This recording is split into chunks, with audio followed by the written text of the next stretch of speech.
Hello friends, class 12 में व्यावसायिक अध्ययन में फिर दूसरा टॉपिक फ्यूल के सिद्धांत या फ्यूल ने सामान प्रबंध के कौन कौन से सिद्धांत प्रतिपादित किए। तो जैसा कि हम देख पा रहे हैं कि फ्यूल द्वारा प्रबंध के 14 सिद्धांत प्रतिपादित किए, जो मैंने अंडरलाइन किया हुआ है। और इन 14 सिद्धांतों में से आज हम जो उसमें से महत्वपूर्ण बिंदु हैं आपके, या ऐसे बिंदु हैं जो परीक्षा में सामान्यतः पूछे ही जाते हैं, उनके बारे में अपन यहाँ चर्चा करेंगे। 14 सिद्धांत हम लाइन से पढ़ते हैं, फिर उनमें से केवल वे टॉपिकों की पर बिंदु पर या उन बिंदुओं पर चर्चा करी जाएगी जो सामान्यतः बोर्ड एग्जाम में आपसे पूछे जाते हैं। तो इसमें 14 सिद्धांत है। पहला श्रम विभाजन का सिद्धांत, फिर अधिकार एवं उत्तरदायित्व, अनुशासन, आदेश की एकता, निर्देश की एकता, सामूहिक हितों के लिए व्यक्तिगत हितों का त्याग करना, समर्पण करना, पारिश्रमिक, केंद्रीकरण, सोपान श्रृंखला, व्यवस्था, समता, स्थायित्व, पहल शक्ति और सहयोग की भावना। तो कुल मिलाकर ये 14 ऐसे बिंदु हैं या 14 सिद्धांत हेनरी फ्यूल ने प्रतिपादित किए, जिनमें से हम पहला पढ़ते हैं श्रम विभाजन का सिद्धांत।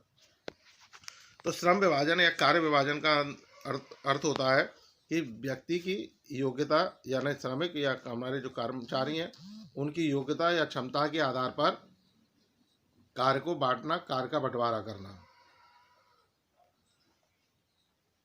ये श्रम विभाजन कहलाता है। तो उन्होंने हेनरी फ्यूल ने कहा कि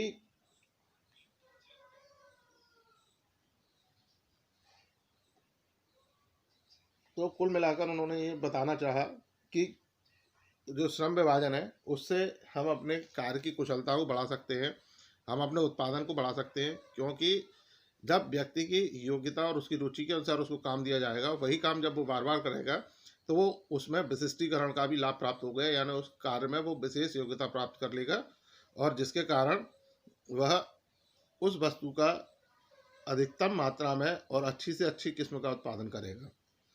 इसी क्रम में जब अगला चलते तो आदेश की एकता।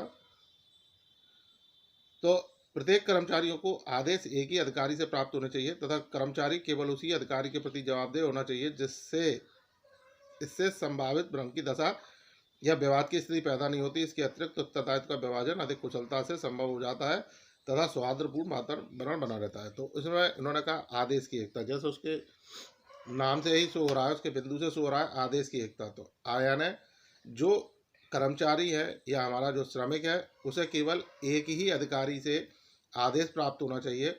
यदि उसे अलग अलग अधिकारियों से आदेश प्राप्त होंगे तो ऐसी स्थिति में वह भ्रम की स्थिति में चला जाएगा, यानी भ्रमित हो जाएगा और जो संस्था या उपक्रम के जो लक्ष्य हैं उन्हें वो प्राप्त नहीं कर पाएगा और आपस में विवाद की स्थिति उत्पन्न होगी और ना ही कोई अधिकारी फिर उस कर्मचारी या उस श्रमिक को जवाबदेह ठहरा सकता।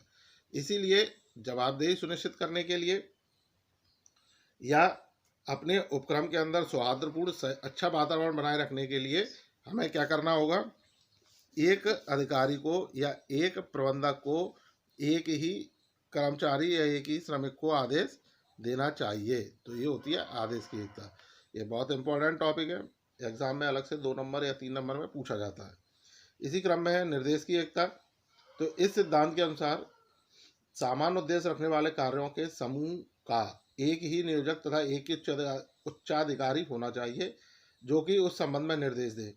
निर्देश की एकता से समन्वय करना सुविधाजनक हो जाता है, विशिष्टीकरण के लाभ प्राप्त होते हैं, संगठन की कार्यकुशलता बढ़ जाती है तथा उद्देश्य प्राप्त करना सरल हो जाता है।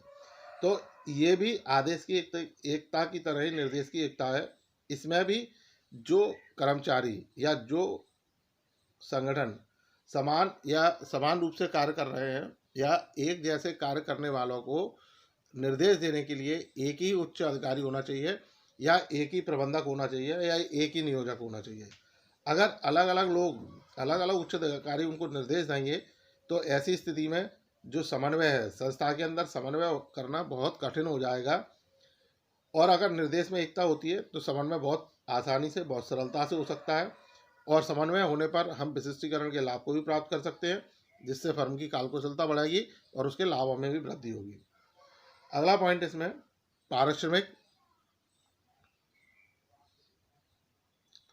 पारिश्रमिक में जो कर्मचारी कार्य करते हैं उन्हें न्यायोचित और प्राप्त, यानी जो कर्मचारी संस्था के अंदर काम कर रहे हैं उनको पर्याप्त और न्यायोचित यानी अच्छे ढंग से पर्याप्त तरीके से उनको मजदूरी दी जानी चाहिए, उनका वेतन दिया जाना चाहिए, और साथ ही साथ उनको जो संस्था के अंदर जो कर्मचारी है, जो श्रमिक काम कर रहे हैं, उनको कभी कभी गैर वित्तीय पारितोषण यानी गैर वित्तीय रूप से उनको उनके द्वारा किए गए अच्छे कार्य के लिए उन्हें गैर वित्तीय तरीके से अभिप्रेरित करना चाहिए, यानी गैर वित्तीय साधनों द्वारा भी उनको अभिप्रेरित करना चाहिए। इससे कर्मचारियों का शोषण समाप्त होता है और कर्मचारियों के अंदर समर्पण की भावना आती है कि जब क्या समर्पण की भावना आती है कि जब संस्था के मालिक हमारे लिए कर रहे हैं, या जो संस्था के स्वामी है, उपक्रम के जो स्वामी है, मालिक है, वो हमारे लिए वित्तीय और गैर वित्तीय तरीके से हमें प्रोत्साहित कर रहे हैं, तो ऐसी स्थिति में वे भी फर्म के लिए समर्पित भाव से कार्य करते हैं और निश्चित ही फर्म का विकास होता है। इसी क्रम में आगे चलेंगे सोपान श्रृंखला। सोपान श्रृंखला ये भी बोर्ड परीक्षा में पूछे जाने वाला महत्वपूर्ण बिंदु है। इसको इंडिविजुअली अकेले वो पूछ लेते हैं। तो फ्योल के अनुसार आदेश की एकता का एक श्रृंखला का निर्माण करती है, यानी जो आदेश की एकता है वो एक चेन बनाती है, यानी जो टॉप लेवल मैनेजमेंट है वो मिडिल लेवल मैनेजमेंट को अपने आदेश देंगे, middle level management lower level को आदेश देगा और लोअर लेवल वर्करों को आदेश देगा। तो ऐसी स्थिति में जो आदेश है या आदेश की जो एकता है वो एक चैन का निर्माण करती है, एक श्रृंखला का निर्माण करती है, जिसे सोपान श्रृंखला कहते हैं, जिसको स्केलर चैन कहा जाता है। सोपान श्रृंखला कहते हैं जिसमें आदेश ऊपर से नीचे की ओर एक क्रम में आते हैं। जैसा मैंने अभी आपको बताया, फ्यूल के अनुसार शीघ्र निर्णय लेने आवश्यकता पड़ने पर इस क्रम को तोड़ा भी जाता है, यानी अगर मान लीजिए कभी कभी ऐसी स्थिति उत्पन्न होती है कि हमें जल्दी से जल्दी और शीघ्र निर्णय लेना है, तो ऐसी स्थिति में इस आदेश को हम तोड़ भी सकते हैं। और इस आदेश की श्रृंखला जो श्रृंखला है, जो चैन है, इसको तोड़ना पुल या गैंगप्लैंक के नाम से पुकारा जाता है। उसको हम सोपान श्रृंखला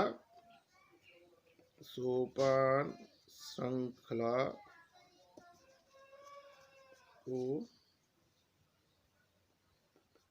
तोड़ना क्या कहलाता है? पुल या गैंग प्लैंक कहलाता है, पुल या गैंग प्लैंक कहलाता है। ठीक है। तो गाइस, ये हो गए प्रबंध के हेनरी फ्यूल द्वारा दिए गए 14 सिद्धांतों में से मैंने आपको कुछ मुख्य बिंदु समझाए जो आपको बोर्ड परीक्षा के दृष्टि से बहुत ही महत्वपूर्ण है। तो आप इनको तैयार करें। इनसे संबंधित प्रॉब्लम आप अपने व्हाट्सएप ग्रुप पर शेयर करके पूछ सकते हैं। थैंक यू बेटा।